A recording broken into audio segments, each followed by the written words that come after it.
Today's podcast guest is the food futurist, Tony Hunter. I've been following Tony for a while on LinkedIn and Twitter. I love what he's sort of saying. I'm scared of some of it, but I like what he's saying. We've got to start looking at the future when it comes to food. So he's a global futurist and consultant specializing in the future of food. He helps businesses future-proof their teams and organizations.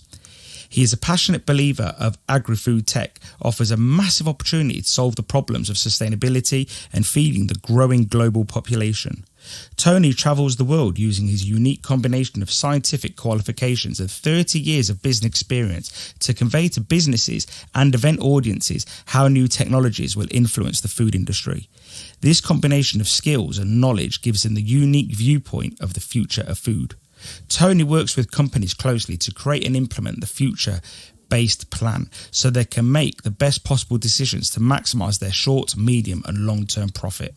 If you want to follow Tony Hunter, then look him up on Twitter or LinkedIn. We will link to him in our show notes. On to the podcast. I really hope you enjoy this one.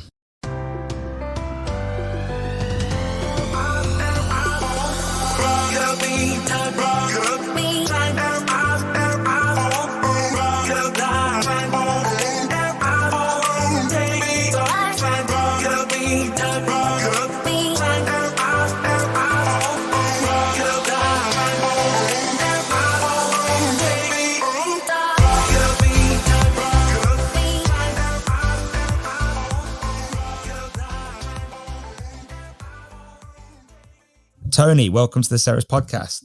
Thanks, Stelios. Great to be here. Yeah, it's great to have you. I've been following you on Twitter for some time and LinkedIn, actually, a little bit less than Twitter. But I've just, I've seen you for a while and I thought I definitely want to get him on the podcast. Thanks. So just give us a little bit of background of your day-to-day, what it is that Tony Hunter, the food futurist, does. Yeah, well, as you say, Stelios, when people ask me what I do, and I say I'm a food futurist, the first question is usually, what does that mean? And well, basically, in a nutshell, what I'm doing is looking at all the cutting edge and new technologies and seeing how that's going to affect companies and the food industry generally. And then for my clients, I have a consulting side of my business. It's about how is that going to get them competitive advantage in the marketplace? Because as you can imagine, if you can look into the future and be reasonably certain what's going to happen 6 or 12 months ahead of your competition, that's a major competitive advantage. Yeah, I guess it is, especially 6 to 12 months doesn't sound like a lot, but in a business, that can be a real big differentiator. Yep, absolutely. Do you think, how I was reading an article this morning about microchips and, microchips, there's the Moore's law and, it tells you how fast you can sort of replace the old technology and double it with the new technology. Is that similar to food technology, do you think? Are we seeing sort of that growth, that technological growth in food? Look, I think so, Stelios. I think if you go back 10 or 20 years ago, food was a pretty sleepy industry. You got 2 or 3% increase in sales, 2 or 3% drop in operating costs. Everybody went to Tahiti for the next conference.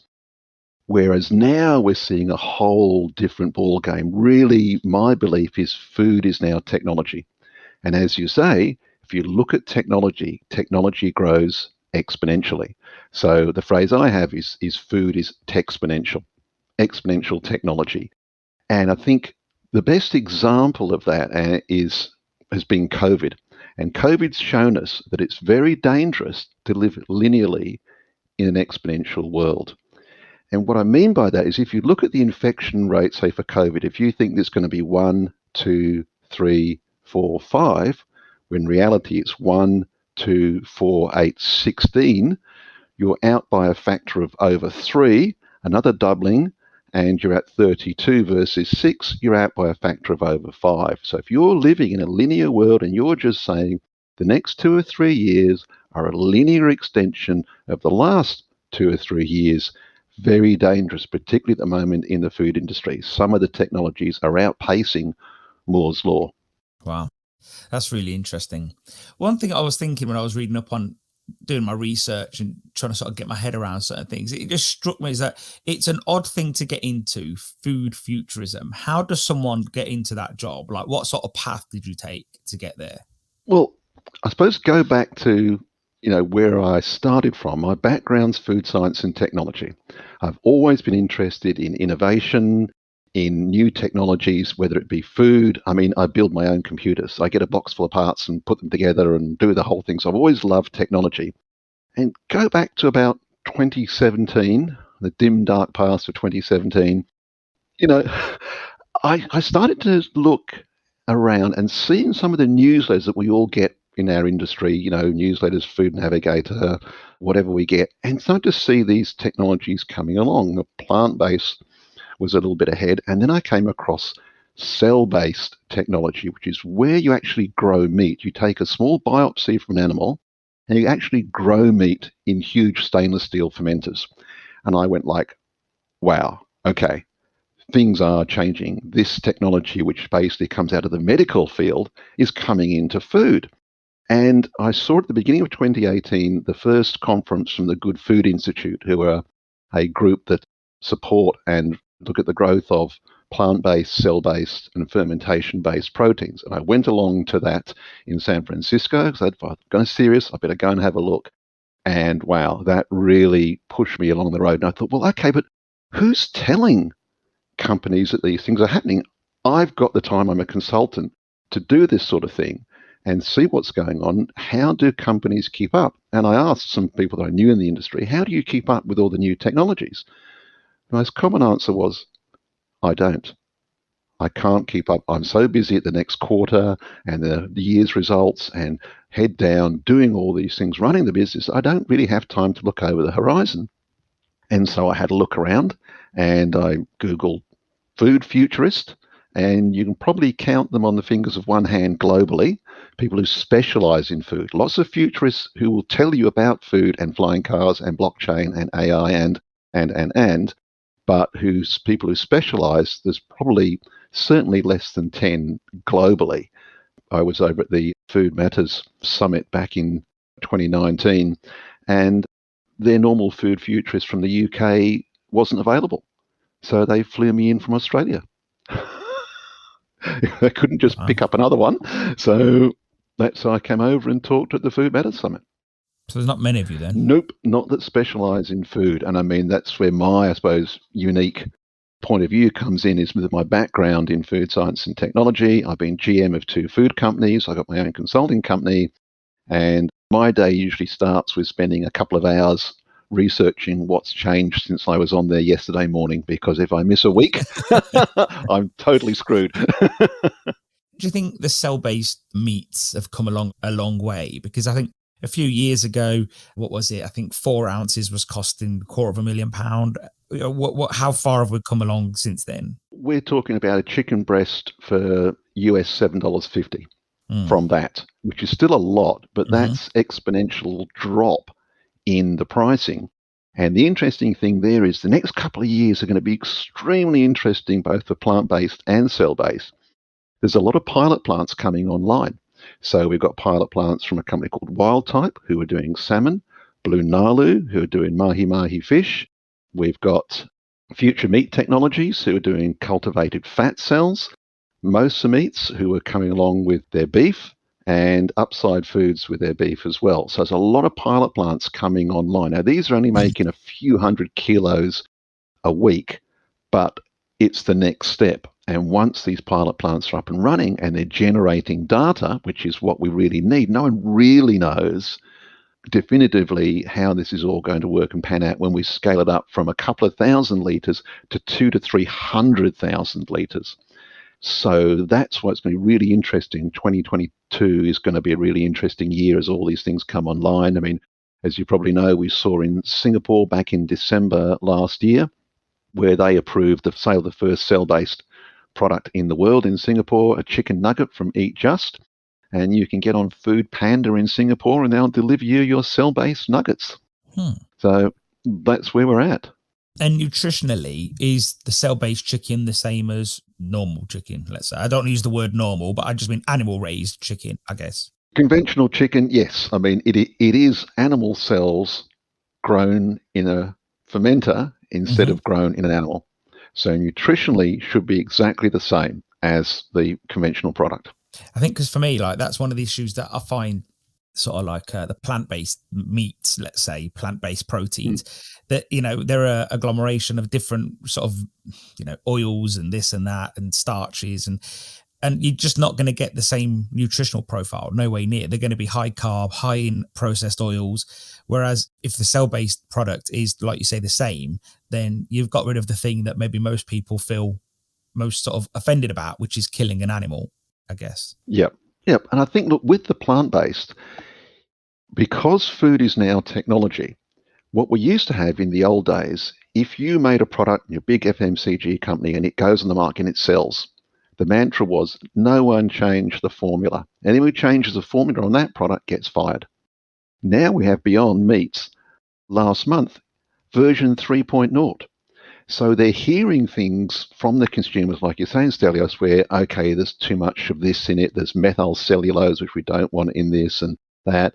But you just go back to when I was at that GFI conference 3 years ago, where someone from Impossible Foods was there I talked to, saying our biggest problem is that we're stuck with what the products are in the market. No one in 2018 was going to do anything special for a plant-based meat company. It's too small. It's insignificant. Why would I bother? Now everyone and their dog wants a slice of the plant-based market. You've got Unilever in there. You've got Nestle in there. You've got JBS. You've got Tyson. All the big meat and food companies are in the space. And now all the ingredients companies are suddenly going, oh, okay, if we make something specifically for that industry, we're going to get sales out of it. And every time a big ingredients company jumps into the market, it boosts up the R&D and other resources to the whole sector itself. So we're seeing the lists of ingredients come down, being simplified. We're seeing things like, okay, we don't want so much processed products in there. And I think that you're right, that we do need to make sure that it's a drop-in decision for consumers. We don't want consumers, okay, if you eat a plant-based burger, now you have to get some nutrients from over here and some other ones from over there to make up for what you're not getting. For consumers, it shouldn't be any compromise. They should go, either buy this and I get that set of nutrients, and if I buy this, I get the same set of nutrients. So that's where the bioavailability, the micronutrients, the B12s, all that sort of stuff needs to be in that product. So it's just a straight substitution and not asking consumers to compromise by doing other things. Yeah. I think when I look at the likes of Impossible Foods and all of that lot, they've been quite clever because they never wanted to be vegan, as in they didn't want to be lumped into the vegan section. They want to be next to the meat in the fridge. And it's very clever, really. But I think anecdotally, one thing that I always look for when I go to supermarkets, I always look at the plant-based offerings. I never eat them purely because I don't like them, if I'm honest. Like, I've tried them and they're just not my thing. And I look at all ingredients listings all the time because, again, I'm in the food industry and I always look at stuff like that. And I think you're probably quite similar in that respect. One thing I've always noticed, though, that always in they sort of have this section at the end of the fridge where I guess they have a dry section too, where they get rid of things on the cheap when it's coming close to its date. And it's always a big pile of plant-based things.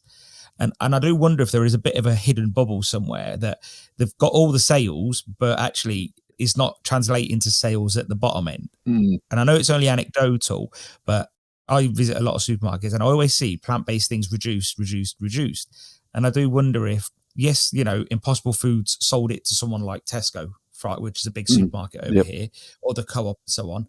But then did it translate to a final sale? And I don't think it always does sometimes. I know it's anecdotal. I've got no evidence there. I agree with you. I mean, I've tasted a lot of plant-based products and I wouldn't go back for the vast majority of them because they are simply not there yet. But the thing that I always say is, look, even though they're maybe at best a 6 out of 10 compared to conventional meat, and they're on occasions 2 or 3 times the price, they still command billions of pounds and dollars worth of sales.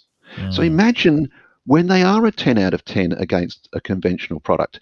Imagine when they're 11 out of 10. Who says that a conventional meat burger fried on the grill in the fry pan is the best tasting product you can have?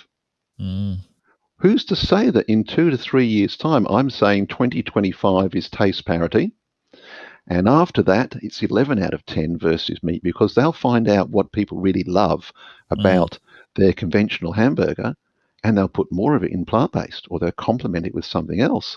And then plant-based products will then become their own product no longer compared to conventional meat products.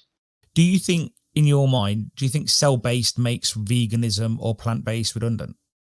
I think there will be people who will say, no, I want to eat more plant-based because I feel that's healthier for me. And there will people, I think, for whatever reason, people want to eat meat. Whether it's cultural or physiological, people want to eat meat. And no matter how good you make a plant-based burger, I think there's a section of the population, I don't know how large that is, whether it's 5%, 10%, or 50%, who are going to say, just knowing that it's there is plant and not meat, it's not the same. It's like we get the English lifestyle shows over here. And the thing we laugh about the most is how people in the UK hate bedrooms downstairs. And the ladies in one of these shows, yeah, I know that the bedroom's downstairs is all okay, but I just know that it's downstairs, so I can't buy the house. So it's the same thing. It tastes like meat. It looks like meat. It bleeds like meat, but I know it's not meat. I want meat. Yeah. To me, there's something in there. That's why I think cell-based is the potential to be the real game changer. And there will be plant-based, there will be cell-based, and there'll be conventional for a long time because we've got such a huge growth in the protein requirements as we go towards that 10 billion people. Maybe a cliche in some ways, but it doesn't make it any less true. Rising middle classes, same thing. We're going to need more protein. So they're going to coexist for a while. And how that will shake out, whether it will be like, if you look at the studies, you've got people predicting factors of 10 differences, what it's going to be by 2040, 2050, what the mix is going to be. Comes down to what we were talking about prior to on the show, Stelios. No one really knows the future.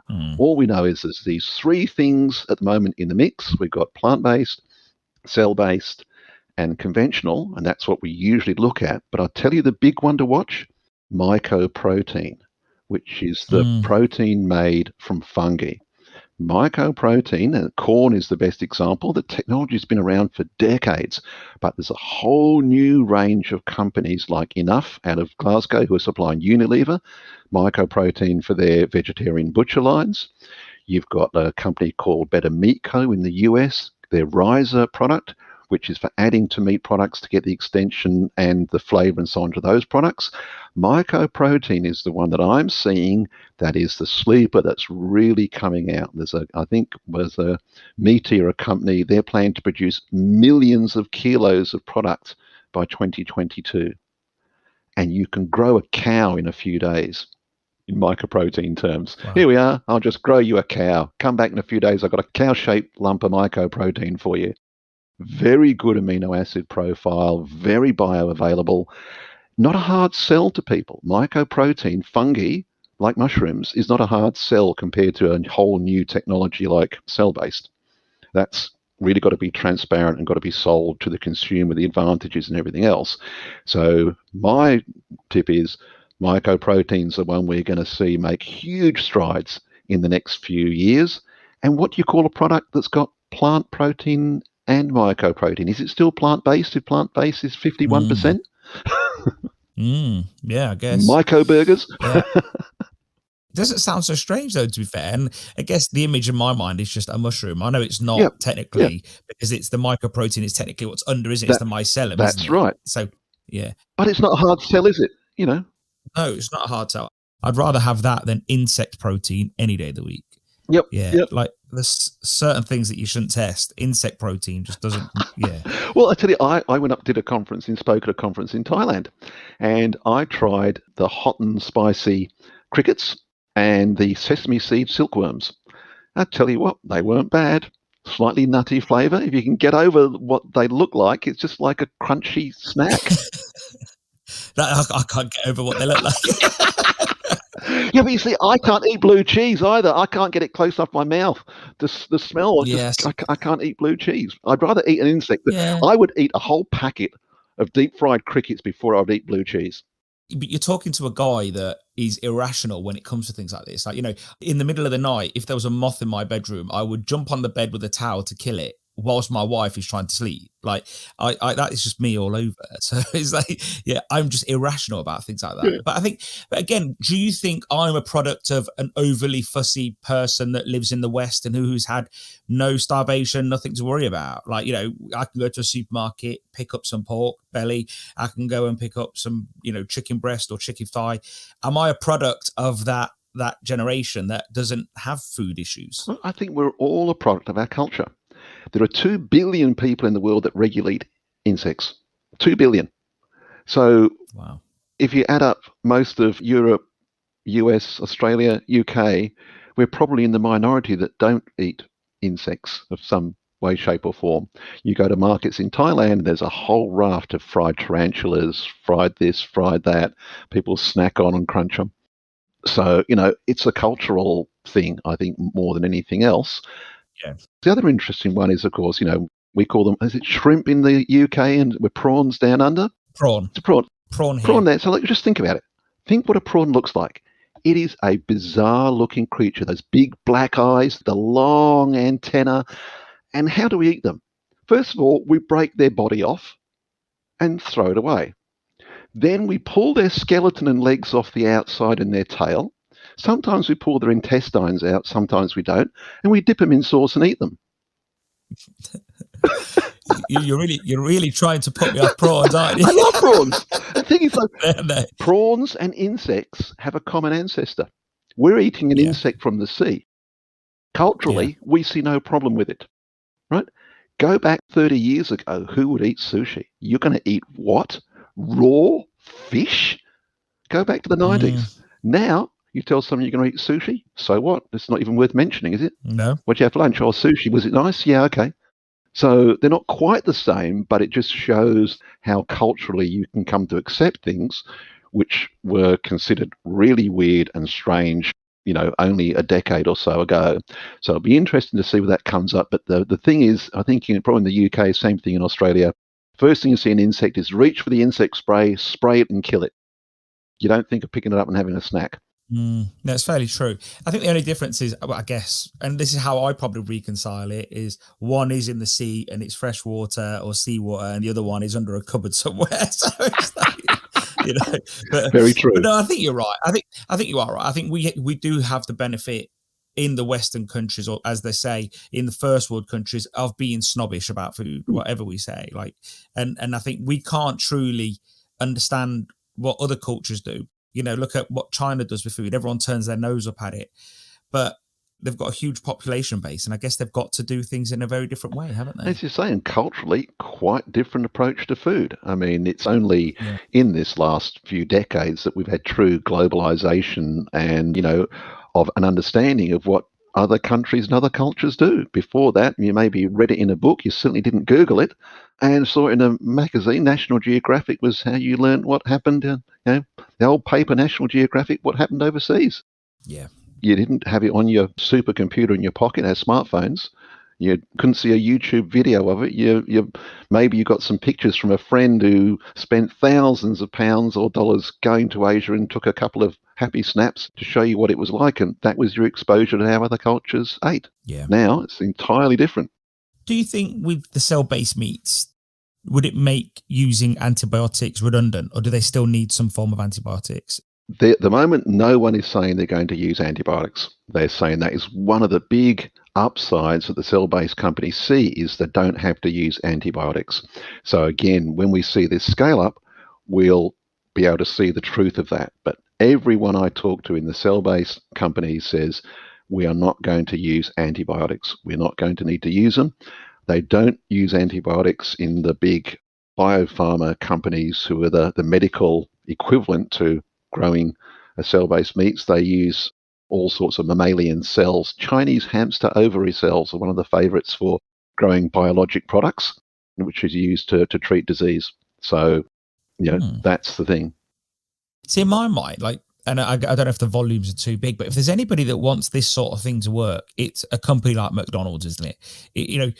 A company like McDonald's surely would want to remove, any barrier to sales by saying, oh, you know what, we now plant-based or whatever, or cell-based, and I think cell-based sort of makes sense for a company like McDonald's, doesn't it, in some respects?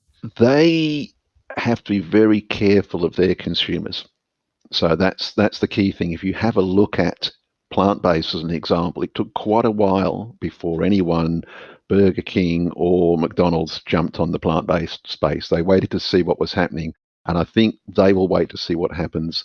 The one good thing for the QSR companies, the fast food companies, is going to be stability of price. They will know what the price of their meat's going to be for the next X number of years, whereas at the moment, meat is a globally traded commodity. Changes in the US dollar exchange rate, if it snows in the Midwest of the US, if Australia has a drought, because we export 70% of our beef. So whatever happens in the world, the price of meat goes up and down, depending on what's going on. So stability of price could be one of the most attractive things for the QSRs. They'll be able to get the price, get it low, and maintain it there, and not have as many variables determine the price of a Big Mac or a Whopper. I was told the other day, well, not the other day, I've known for a while, but apparently McDonald's can hedge their prices for 5 years at a time. And, so that makes you wonder, like, how long could they hedge it for if they had cell-based? Yeah, look, I mean, let's see.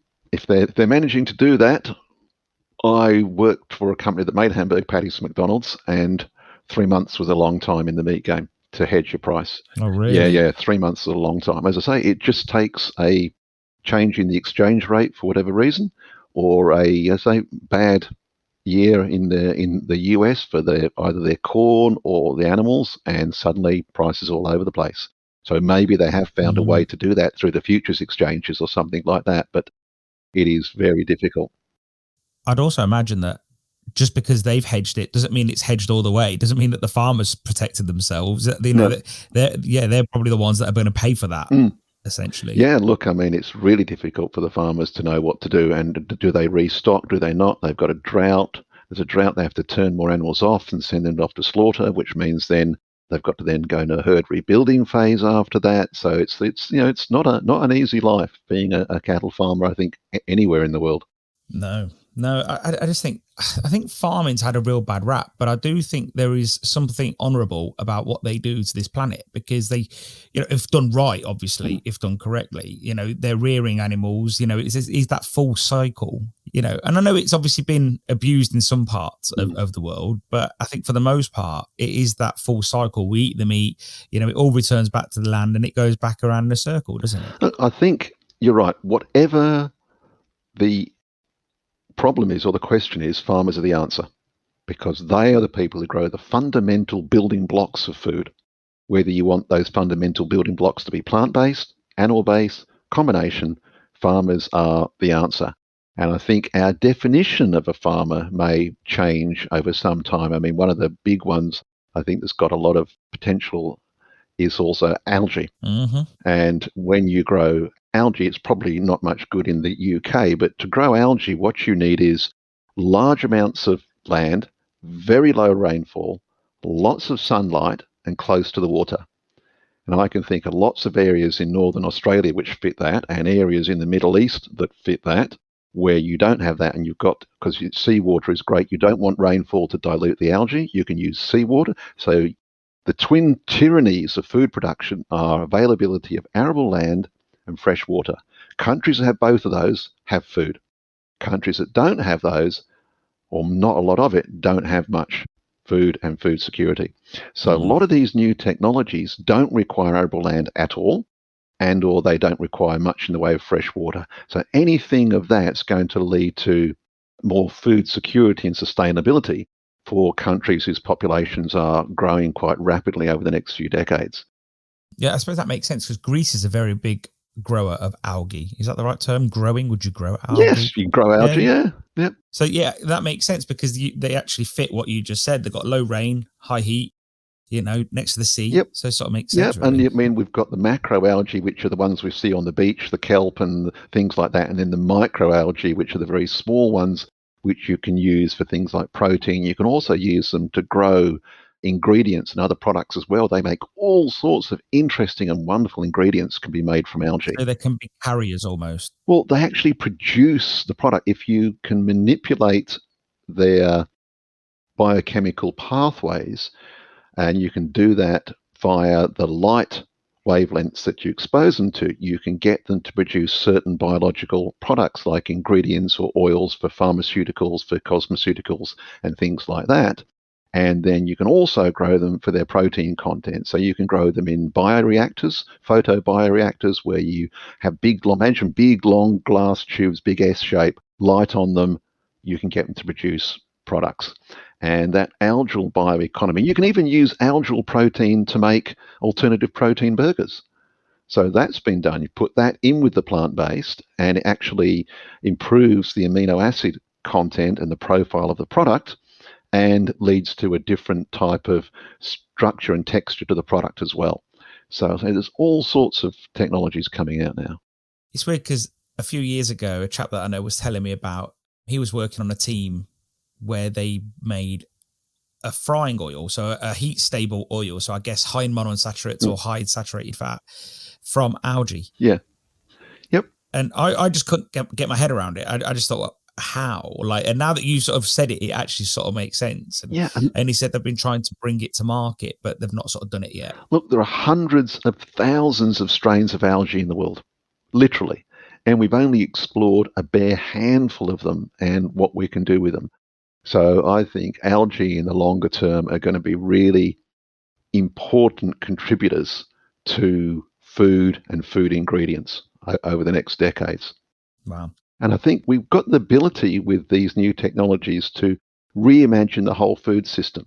I mean, it's like we were talking before, Stelios, about, culturally, well, why do we eat so many animals and why do we eat only 4 or 5 crops? That's the way it's become, through accidents and through intention and everything else we have. But there's nothing magical about getting our protein and other requirements from animals and plants. As we talked about before, there's mushrooms, there's algae, there's all sorts of things that can be used now with these technologies to make the food and make them far more efficiently than we're able to do them currently.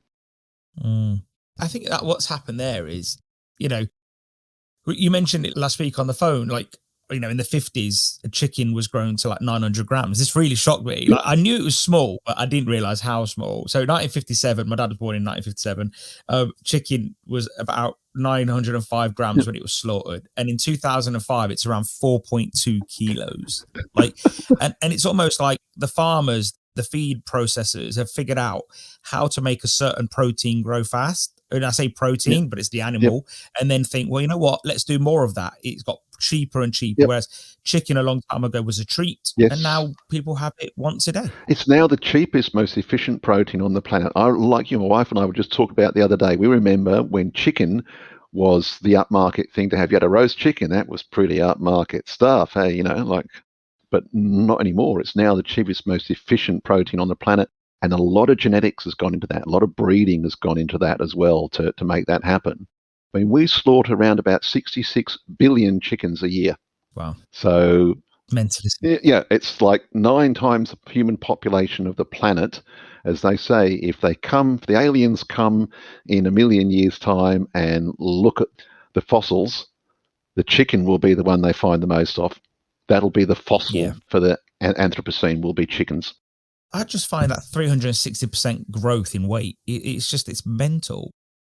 When you actually apply the logic, I'm a bit younger. So for me, when I was growing up, salmon was the posh thing. If you said you had salmon, you were either really rich or it was Christmas.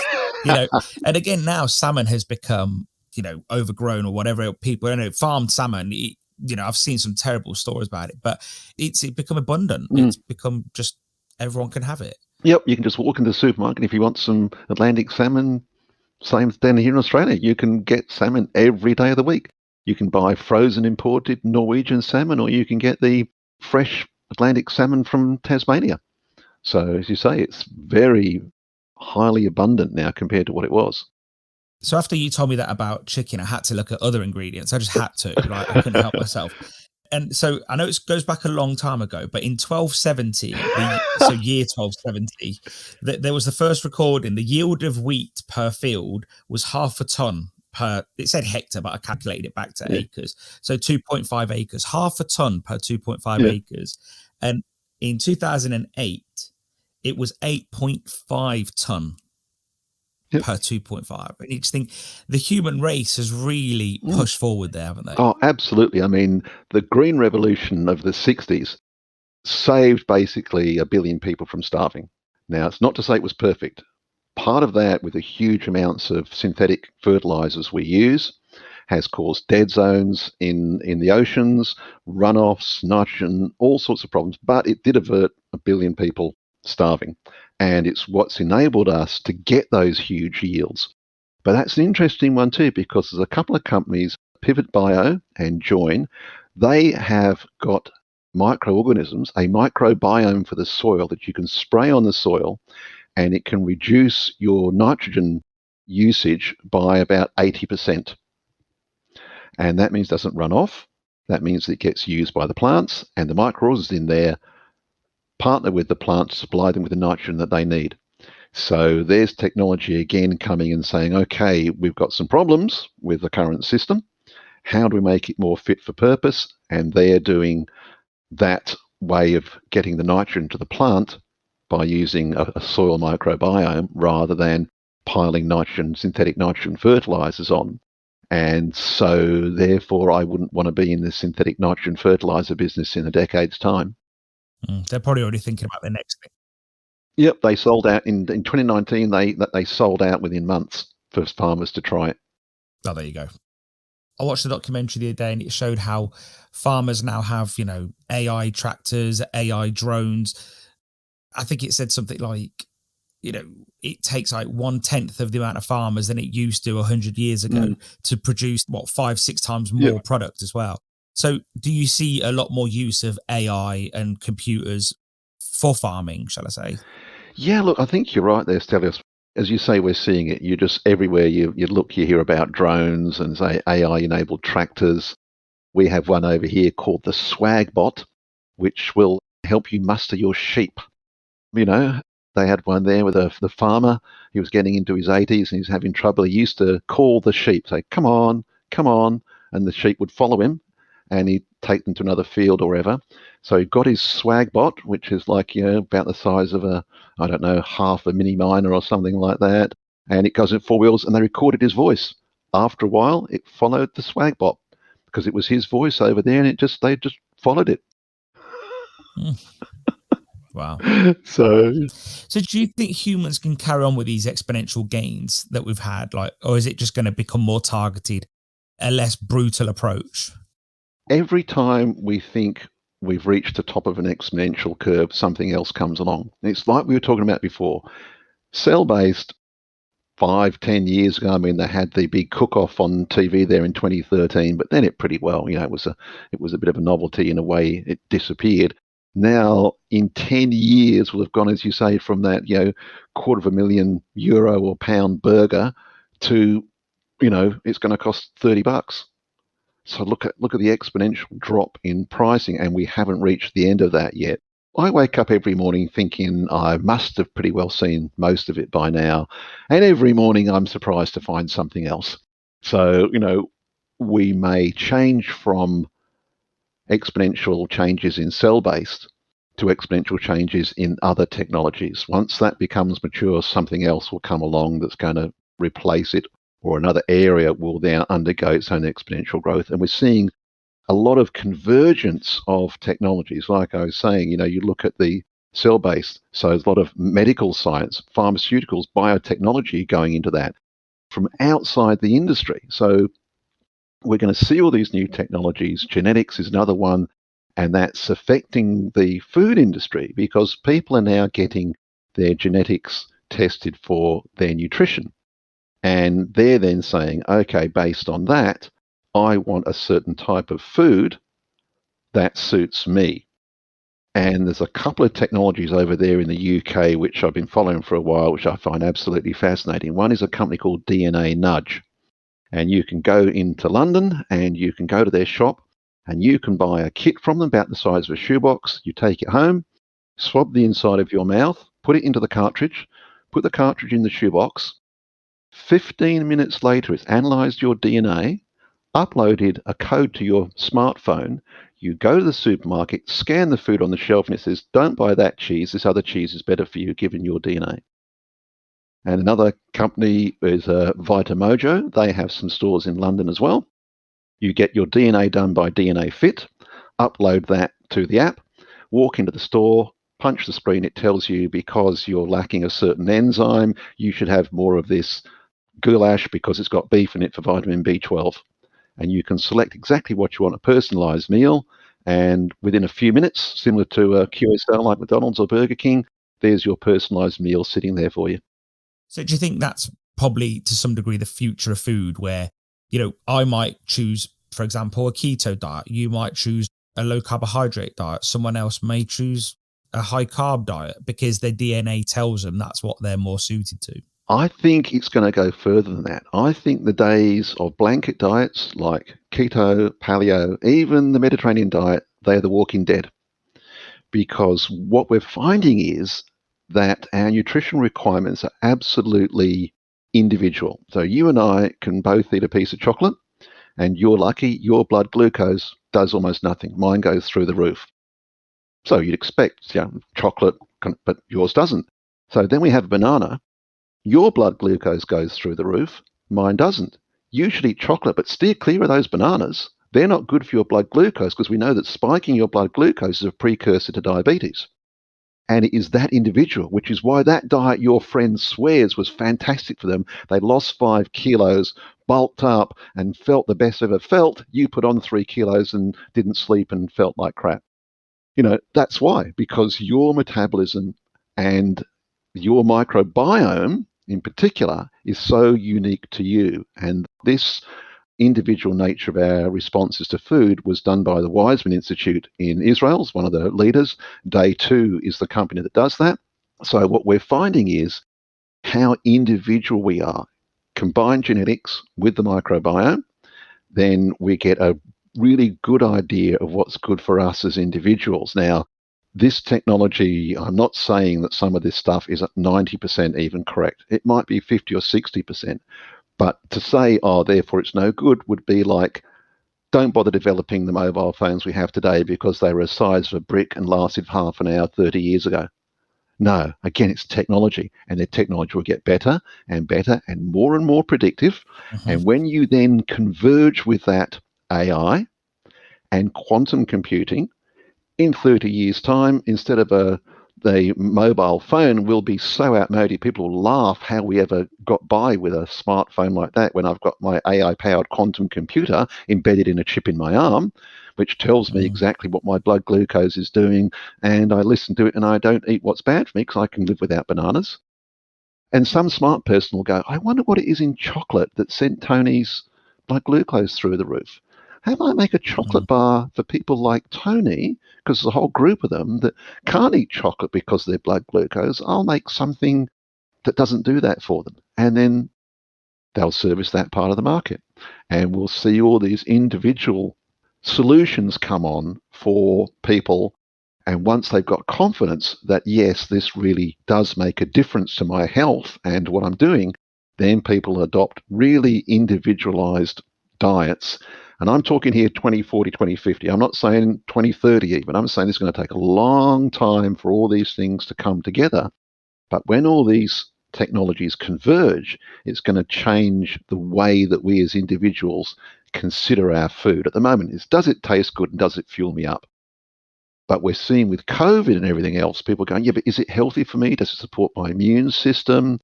Should I be eating more plant-based? Eating a bit more of this, a bit less of that. What should I be doing with my food to stay healthy? And that's the difference. People are going to start eating for their health as much as they do for their fuel. And that's why I say to people, I say by 2050, there will be no food industry. But people say the question, well, but people have got to eat. I say, yes. But if people are eating for their health, what industry are food companies in? They're in the health industry. So we're going to see a convergence over the next few decades between food and health will be a source of wellness, not a source of illness. At the moment, a lot of our food is a source of illness, isn't it? It's lifestyle diseases.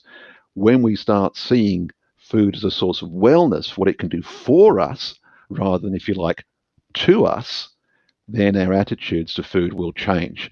And once we're convinced of that, then that will change what we do. I think it's staggering that, 100 to 200 years ago, 1800s to 1900s, if you were poor, you were underweight and malnourished. Today, they say, 200 years later, if you're poor, you're overweight and malnourished. And imagine, Yep. because you can be overweight and malnourished, Yep. and I think that's, we're not eating foods that are good for us. A lot of it is empty calories. Mm. A while ago, about a year ago, me and my friend, we wanted to try MCT oil. We read loads of benefits on MCT oil. And then actually when the hype sort of dies down, you read up on it, it's just an empty vessel for fat. There's no goodness to it. It's just an empty vessel. And same with sugar, isn't it? It's an empty calorie. Yep. It gives you a nice little boost, but then obviously dies away. So we've got we've got a world of people that have got bigger and unhealthier. So are you a fan of, maybe government saying, let's subsidize vegetables and proteins and let's tax sweets and chocolate? Or do you think that's just too late, just move on and just do food tech? One of my favorite ones was, I forget what country it was in Europe. They put a tax on chocolate. So people went across the border, filled up their boot with chocolate and came back. I know Denmark did a tax on saturated fats and cheese, so it could be similar. So that's the thing. People will get what they want, and government's trying to tax it is a short-term sledgehammer solution. I think a far more elegant solution we're talking about here is the food tech solution. There's a company now, unfortunately, I can't remember the name off the top of my head. They have an ultra-sweet protein. So it's the same sweetness from I think it's the ubli fruit in Africa. They're now producing that via synthetic biology, and it's sweeter than sugar by a factor of about 100 and has virtually 0 calories. And they say, according to their tests, people like it as much or more than sugar. There's no bitterness, there's no aftertaste you get with stevia and some of the other ones, and it's a protein. So it has 0 calories. And no insulin reaction? No, there wouldn't be, because it's a protein. So it's not stimulating any insulin or anything like that. So, you look at some of these technologies. Again, why do we eat so much sugar? Because someone saw a sugar cane or a sugar beet, it tasted sweet. Over the centuries, we've worked out how to extract the sweet bit that we really like and throw it in things because people love sweet things and it makes us eat more, right? Mm. But now we don't have to do that anymore. This is what we've got to look at. And a lot of these things, we now have choices. We're not a slave to sugar cane or sugar beet. We've now got an alternative. And if I were looking at that from a government point of view, that's where the intervention should be. Right, let's have a look at this. Let's support that product. That product is better than sugar. Okay, let's punch hundreds of millions of pounds, dollars, whatever, into that technology to grow that technology. And if we have to have an exit strategy for the big sugar manufacturers, let's manage that, because we're far better off health-wise managing hundreds of millions of pounds of subsidies over the next 5 or 10 years to get the sugar manufacturers out of business and either get them to adopt the protein or whatever, if that's going to do the job. So, what's the best way to break a habit? Replace it with another one. What's the best way to stop people eating so much of a product? Give them another one that replaces it that's just as good for them and better for them. That makes complete sense. If the government said to Tate and Lyle, for argument's sake, you can carry on doing that, but we're going to tax you X, or we can subsidize you to go and make this. Yep. That'd be better, wouldn't it? Yep, that's right. And then because we don't want to see people out of work or out of jobs or anything else any more than anyone else. But, it's the old argument. Should there be a blacksmith on every street in the UK and Australia because the horses went out, we should subsidise and there should be blacksmiths everywhere? It's the unfortunate technologies change and things change. We're now in a situation, though, whether it's changing far more quickly, not generation to generation, but every few years things are changing, and we need to manage that, and we need to manage that change. And if we have to exit an industry, there needs to be a plan to help that industry exit and its workers to move on to something else. But technology is not going to stop. Why does a small Swedish company, well, relatively small, called Spotify, own a huge portion of the streaming music industry? Why isn't it Sony Music or someone else? Because they didn't see it coming, did they? And now a small Swedish company called Spotify, huge streaming company. Nokia, look what happened to Nokia. I mean, things change. This is just unfortunately the way of the world. But if we're to be humane about the whole thing, we need to manage those changes. That's when it becomes a disaster and people become disenchanted and you get all the pushbacks and everything, is when governments don't manage that and don't look at it. And I'm not sure in the UK, but there's some countries like Singapore and UAE that have a minister for the future. And their job is to look at the technologies that are coming and how they're going to affect the country. And I said there should be a minister for the future in every government around the world searching out these new technologies and saying, then passing on to the Minister for Agriculture or the Minister for Health or whatever, these are the technologies that are coming and this is how it's going to affect it. What should we do policy-wise to take these changes into account? Because you can try and legislate it. Say, look what happened to the music industry. They actually tried to sue people who downloaded MP3s and tried to hold back the tide and say, that's what Spotify, thank you very much, we'll have that. So it's not, you're not going to work. You're not going to work trying to legislate technologies out of existence. It's very unlikely to have any effect in the long term. No, I agree. And I think, you see the likes of Coca-Cola, Pepsi, chocolate companies, and their argument is, look, consumers have the freedom of choice. So they will choose what they want. And that is pretty true. But I think where customers don't have the choice, in my view, is with frying oils or oils, that, if you go to a restaurant, 90% of the time restaurants are frying in, liquid oils. In the 1900s, liquid oils were lubricant for tractors. And now we're consuming them, and usually unwillingly, we don't know that they're using, a highly polyunsaturated fat like rapeseed or sunflower. Obviously I've always said fats are better for frying and oils are better for maybe a drizzle on a salad, but mostly lubricants. What do you see that, the oil technology, where do you see that going? Anything on the horizon? Oh, the biggest one on the fat side of things is, of course, cell-based fats. So be able to grow chicken fat. There's a company called Cubic in Spain who are scaling up cell-based fats, chicken fat with omega-3 fatty acids in them. So that's one of the other things we can do with these sort of new technologies. We can make products that don't exist in nature currently. So we can say that you can have your hamburger.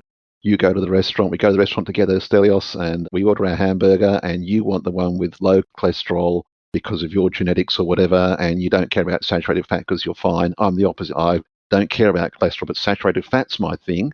So you can, in theory, get a hamburger exactly what you want with those ingredients. There's a company called Savor Eat out of Israel. They use 3D printing to make plant-based burgers, but they cook them simultaneously. So you can 3D print within 3 or 4 minutes a fully cooked plant-based hamburger with grill marks on the top. Wow. And depending what tubes they put in, they can put in the high cholesterol, the low cholesterol. So basically the same amount of time you get from your current QSR, you can get that printed on a 3D printer plant-based product. It's interesting, isn't it? Yeah, I think the chicken thing. So I wonder how much chicken is in that chicken fat. Probably not a lot, I guess. Well, no, it is just the fat cells. So that's I mean, like how much of one chicken actually produces one? Yeah, how much does it start with? How much does it make? You basically start with a grain of rice, and that, if you want, you can, in theory, take that on forever. And in 100 years' time or 1,000 years' time, you just keep taking that and keep doing it. Now, there may be limitations we don't know about. Yeah. But that's basically what you start with, a grain of rice, and that grows into kilos, tons of product. I know it might not be something you've thought about, and it may be, but what happens to animals after that? Who has chickens? Yeah. No. Well, see, it's very interesting because people say that, we're going to have all these animals running. I said, well, no. For the QSRs, you slaughter the chicken after 32 days. So if we stopped breeding chickens, within about 2 months, there'd be no chickens left. The eggs, we wouldn't do the eggs, get rid of the eggs. There's no chicks. There's no animals growing. It's only a 32-day. Cattle, 18 months. I mean, and it's not going to stop overnight. It's not even suddenly overnight there's going to be all these chickens with nowhere to go, or, cattle roaming the streets looking for food. It'll happen over a period of time. And the cycle is so short now, say 30 to 35 days is your standard QSR chicken. And to put in perspective, a chicken lives for about 10 years, right? So it lives about an eighth of what humans live. So multiply 30 days by 8. It's like your children living to 9 months old. Yeah. That's the chicken's life expectancy as a 9-month-old human. And cattle is not much more. So potentially, if I've got what you've just said right, potentially, if cell-based meats do amazingly well and they save the planet from all the issues and introduce us to a few more issues, because there is always going to be a trade-off. Yep. Are we talking extinction of those animals? If cell-based meat takes off and becomes dominant, then we're going to see a lot less cows around. Yeah. Whether they will disappear as a domesticated, industrialized species remains to be seen. Anyone who has a good plan of a point of difference in their animal products is going to survive the longest. If you grow organic product from Black Angus, etc., etc., etc., and you've got a really good niche product, that's your best long-term survival. And we talked about before, chicken's the most efficient protein on the planet. So will it be the last one to disappear if animal agriculture does disappear? A lot of people targeting chicken, because a lot of people who see raising chickens and slaughtering chickens as animal cruelty, that's why they go after chicken, because we're killing 65 billion of them a year, and over 3 billion male chicks don't make it more than a day or two old before they go through the grinder. And that's one thing they're working on, because that's what people don't. What happens? It's one of the things where you could say to be female actually a big advantage, because if you're male and you're a chicken, you ain't going to last long. Yeah. So, Yeah. there's a lot of things there, but again, it's not going to be we're going to have the animals roaming the street if we stop eating animals. We kill them 30 to 40 days for chickens, and I mean, pigs about 6 months. Cattle, you're looking at 12, 18 months. That's excluding dairy. Dairy maybe 5 years, but it's not going to happen overnight. I mean, if animal agriculture ceased overnight, we would all pretty well starve to death. We would not get our protein. There'd be huge amounts of micronutrient and diseases. There's just no way of scaling plant protein quickly enough to replace it. So it's going to be a very interactive process over the coming decade to see how things start shaking out and how consumers react to these products. I think plant-based has gone beyond a fad. It's no longer a fad. It's here to stay. Now, will it ever get to the elimination of animal agriculture from some of the companies that want to eliminate animal agriculture and replace it with plant-based products? Will it do that? Or will it get to the one, like I said, I know it's plant-based. I want meat. I don't care how good it tastes, what it looks like. I want meat or not. Yeah. The answer is, Stelios, no one knows. And time will tell. If chicken is the most efficient protein, is palm oil going to remain the most efficient oil? There's a lot of pushback on palm oil at the moment. We talk about sustainable palm oil and everything else, but what I'm seeing in the marketplace is where companies can get rid of palm oil, they will. So that's not really an area I'm highly knowledgeable in, but just anecdotally in passing, I see people where they can replace palm oil, whether it's certified palm oil or sustainable palm oil or not. I think companies are steering away from it. And again, it's one of those things that governments, where there's a lot of palm oil production, if they've got some incentives from new technologies for the farmers to grow something else, then that's what's going to happen. Yeah, that's interesting, because I just don't see what can replace those yields. A friend of mine's quite big in the oil industry, as in the food oil industry. And he just says, there's just nothing that remotely comes close to palm oil yield. It's 3-4 times behind its competitor. Yeah. And also it has a lot of functional properties as well. So, if you're making a pie, rapeseed oil isn't so great, and I think that's one of the issues. And also you can use it in soaps, you can use it in everything. But he said there is a lot of single source farms coming on, fair trade farms coming on. So the damage has been done, is what I think he's saying. And now it's been corrected. I think the thing is, algae is the one to watch out for there. If they can produce an algal oil, because there's nothing magical about palm oil. It just happens to be the best that we have at the moment to make the products that we make with it. And like I say to people, nobody actually wants milk. What they want is a product they can put in their coffee, have in their cappuccino that tastes good. It can also go on some cereal and they can use for a bit of cooking. That's what they want. You give people a product that does all that and does it better and cheaper, they will buy that. Someone said, technology or economics will kill an industry far faster than anything else. If I come along with a product that does exactly what milk does and it's 2/3 the price, who's going to buy dairy milk? Yeah, makes sense. Yeah. People don't want particular products. They want that because that's what they're used to culturally. That's what's available. That's the best of what's available. And the best of what's available, the benchmark for that's going to change in the coming decades. Yeah, that makes complete sense. I think one of the big things that has been sort of touted a lot over the years is GM, genetically modified. But it keeps getting off to a false start. A lot of people are scared of it. I think in the UK it's banned. So what's your thoughts behind it? Because now we've obviously got CRISPR that's coming behind it. That's going pretty fast and people seem less scared of that. So, what do you think about GM first? Well, GM, there was a lot of talk about all the disasters that would befall everybody from genetically modified crops.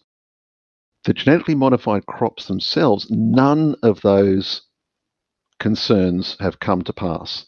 Now, if we look at the byproduct of putting glyphosates on and all the other things that go along with it, that has caused some problems, right? But the genetically modified crops themselves have not been shown that I know of, and I've looked anywhere in the world, to have caused a health problem for someone because it's genetically modified versus not genetically modified. Never come across, I can't find any scientific research that tells me that genetic modification itself is a problem. Associated things with growing the crop, maybe, yes, but that's a different ballgame. And if you have a look at, as you say, there's CRISPR, which is where we edit the DNA. So with genetically modified crops, often you put a foreign DNA from another organism into a plant or something else. And I can understand people have a philosophical problem with that. They think we shouldn't mess with nature like that. I can understand that. But people who go, GMOs are bad for us. And I saw something at a conference I was at a few years ago where they put up on the screen, they interviewed people in the streets in the US. What do you think of GMOs? Oh, GMOs are bad for you. Then they went through half a dozen people all saying the same. Then they asked them, what does GMO stand for? Some didn't know. Some got genetically. One got genetically modified but couldn't get the O. So there's just know that GMOs are bad for you. So there's no scientific basis for that. And the CRISPR, and there's another technique come along called retrons, which are likely to surpass CRISPR in the ability to genetically modify organisms, crops, or anything else.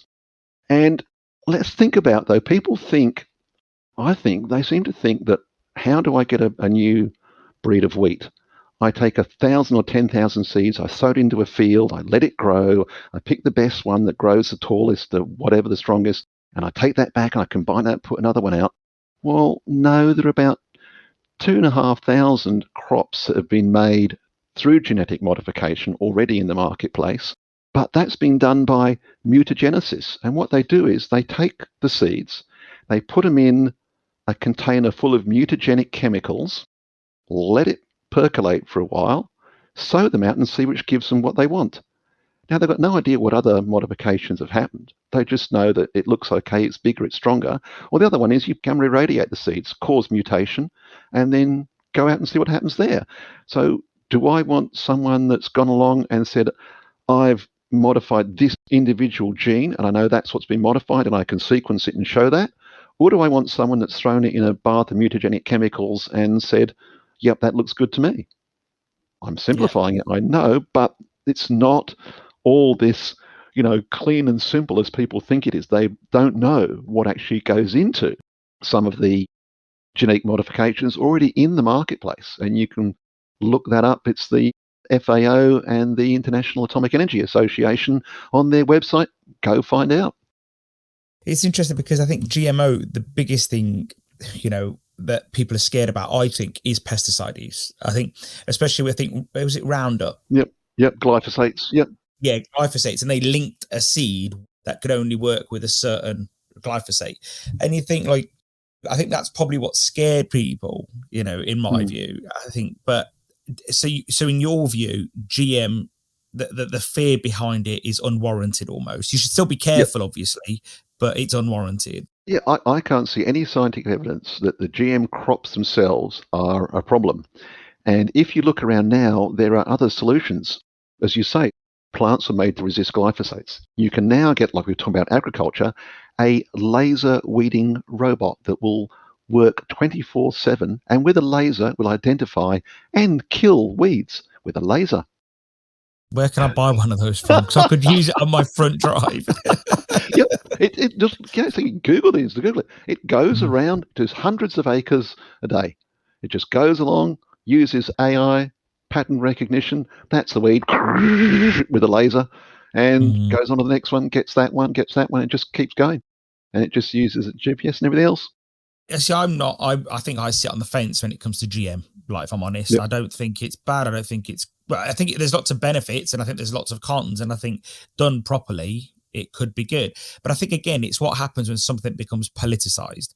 It's everybody saying, oh, this, that, insulin is almost exclusively made from GM, I'd say. Yep. And yet I've not seen any negative effects to people taking insulin. My sister-in-law is type 1 diabetic. My dad's type 2 diabetic. They take insulin. And I don't think they've ever had an option for anything that's animal derived, because I think I read somewhere that animal derived insulin, it's really hard to find and it's actually very bad for people. Whereas GM, it's the one they use. Yeah, basically what they did back in the early 80s was to take the gene for human insulin, put it into a microorganism. The organism produces insulin. You then get rid of the organism. So in theory, there's no GMO DNA in the insulin, and use that to inject into people. It used to be truckloads of pig pancreases going around the countryside and extracting insulin from pig pancreases, but that wasn't going to happen for long with the rise in diabetes, and that was one of the first synthetic biology genetically modified organisms. And the other one, of course, anybody here is listening who eats hard cheeses, particularly in the UK and even in Australia, that's made with the product of a genetically modified organism. Because when you make cheese, you use rennet, right? And that separates the curds and the whey. And the prime enzyme in that is something called chymosin. And back in 1992, Pfizer, our friends who do the vaccine, they came up with a way of putting the gene for chymosin from cattle into a microorganism, getting it to produce the chymosin, and then that chymosin would then be used to make cheese, because the original rennet comes from the fourth stomach of a 2 to 4 day old dead calf. And, most people are saying, like, killing lots of these calves to try and keep up with all the cheese is probably not going to happen. So therefore, they came up with genetically modified organisms through synthetic biology that will make the chymosin. So I don't see any huge problems around the world with people eating cheese. I love cheese, as you say. Except for blue cheese. Except for blue cheese. Sorry. Yeah, that's right, Stelios. Blue cheese, except for blue cheese. I see no problem with cheese, except for blue cheeses, mold cheeses. So we've been eating something made with a product of a genetically modified organism for 30 years. The history tells us that these things can be done and done safely. And the reason that it's been successful is partly because it's a B2B product. So it's business to business. Yes. No consumer has to look at it and go, do I want to make that one made with the 2 to 4 day old dead calf stomach, or do I want the one made with chymosin? It's just, that's how it's made. Yeah, that makes complete sense. I think B2B, they can get it done faster. It works. It's quiet. No one makes a big deal out of it. B2C, all of a sudden, everyone's screaming at each other. So, yeah. One of the things that we spoke about on the phone last week as well, which was intriguing, is that this goes back to the politicization of food. After the Brexit negotiations, the UK did a trade deal with America. And in the negotiations, they were talking about importing American chicken, which was chlorinated. Yep. And so I know a few people in the chicken industry, and I was talking to a technologist, and he said, well, it can't be any different to the British washing chicken with sodium hydroxide, And I did some research. every chicken apparently that's grown in the UK gets a rinse with sodium hydroxide, which is also called caustic soda or lye. Mm. Olives are turned black with sodium hydroxide. So it's not the end of the world. It's, Yeah. and it was just, again, like 2 compounds, one's chlorine, one's sodium hydroxide. Then they're not overly similar, but they're not dissimilar. They're both cleaning agents, I suppose. Yep. And yet everyone was making a big deal out of chlorinated chicken. Yep. Like, Yes. I wonder if the Americans would have an issue with sodium hydroxide chicken being sent to them. They might do. They might do. As you say, I mean, that's the thing. It's an impossible dream, but a nice one, that if we could keep politics out of a lot of things and let the science do the talking, then we'd be a lot better off. Yeah, I think we discussed that pre-podcast, didn't we? That how the COVID responses in all countries, if they weren't politicized, and it was just, we're leaving the, in our case, the scientists and the NHS to get it sorted, rather than our politicians giving us updates. And I think that's probably a bridge too far, expecting our politicians to be giving us updates on stuff like that. I actually think we should let the people that are independent, that are also government backed but independent, they should be doing it, in my view. Yes. Yeah, no, look, I agree. They should also be above reproach. They shouldn't be, tainted or backed by commercial entities. It should be government. Yeah, that's my view. No, I mean, we have a thing called the Chief Medical Officer over here, and they do a lot of the updates with the state governments and federal government. They still, the governments over here always say they're taking the medical advice, but then we're not transparent about it, because what someone was saying, what we should do is those people should put the medical advice up on the net so people can see what the advice is, and then they can see how closely the politicians are following it, or how they're making their decisions balancing off the medical advice. So I think that would be an interesting way. But again, we're dreaming, Stelios, we're dreaming. But, if you don't dream. No, this is true. One last question before I let you go, because it must be getting late over there where you are, and I've just started my day almost as such. Water consumption, is there a problem there? Is it going to be a problem? Avocados take, I think, what did I write down? 2 tons or 2,000 litres to make a kilo of avocados. You need 12 litres of water for almonds. And, almonds are just, everyone wants almonds at the minute. So, do you see that being an issue, or is the technology starting? Look, I think, they're saying the next wars will be fought over water, not land. By 2025, 2/3 of the world's population will be living in water-stressed conditions. So water is a major issue. And again, come back to some of these technologies, absolutely minimize the amount of fresh water required to produce a kilo of protein or oil or whatever. So you're absolutely right. The fresh water, arable land, they're the 2 tyrannies that determine how much food we've got. We've got the World Resources Institute saying that those who eat too much should stop eating too much and send it to the places that need it. My reply to that is, we've been telling people that they'll die if they eat too much food, and they're still not prepared to eat less. So what chance do you think we've got of saying eat less so we can send it somewhere else? So my view is sustainably and equitably distribute the means of production of food. Don't try and take the places where we grow so much of it and then send it, because of all the other problems of transport and greenhouse gases and everything else. Make it using technologies that don't need the arable land, don't need the fresh water. Most countries will not be fully self-sufficient, not if they want some particular crops. Like, I think your banana crop's fairly low in the UK from what I sort of gather there. So if you want bananas, you're going to have... Pretty non-existent, I think. Yeah. So, so that's a bit of a problem if you want to eat bananas. But we can at least have countries who have a basic level of food security and food stability by using these technologies, rather than trying to duplicate the mistakes that we've made in some of the industrialized countries, and particularly with water. We don't have too much problem with water in the UK. We have had problems down here with some droughts where we got pretty close to running our dams out of water, I can tell you. So water is going to be a problem. I think people over here, especially in the UK, just can't get their head around water problems because, not being funny, we drink water out the tap and then we shower with said water from the shower and we flush the toilet with said fresh water. So, we can't get our head around it. And yet there's people that still go to a well every day and, with a bucket. So, I don't want to get all dramatic, but we do actually have fresh water running through our pipes here. I could leave it on all day. Yes, I pay for it, but nothing would happen, So, yeah. And the other good one they've got at the moment which is just starting off, is something called hydro panels that can actually use solar energy to extract water from the air and feed villages.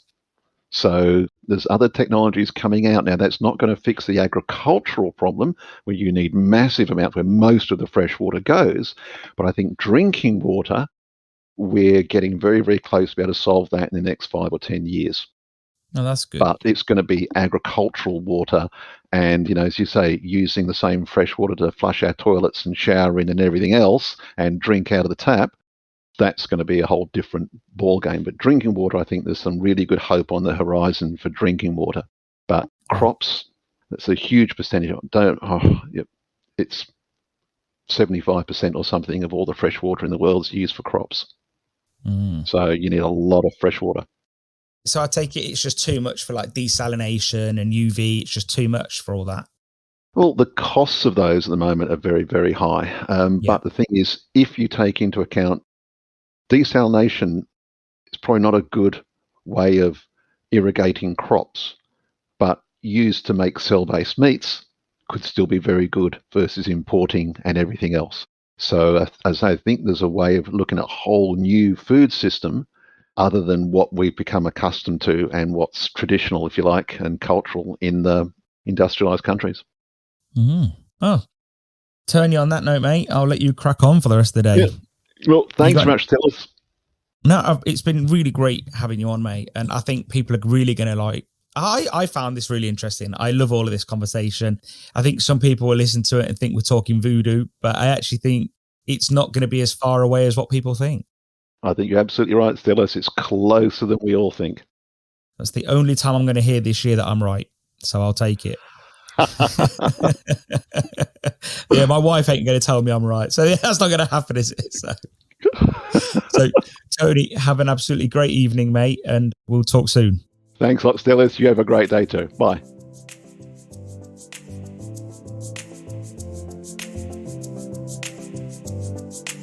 Thanks for listening to that episode 99. Wow, we're getting so close to episode 100. Big thanks to Tony Hunter, the food futurist, for joining me on the Ceres Podcast. If you want to follow Tony, then look him up on Twitter or LinkedIn. Just click away, Tony Hunter, food futurist. It's worth the follow. And we'll also link to him in our show notes. Big shout out to our episode sponsor, Bizimply. Visit bizimply.com today to reduce your staffing headaches. Take the hard work and the stress out of rota planning and employee HR tracking. The Ceres Podcast is brought to you by the Ceres Pure Food Innovation. Have a great day.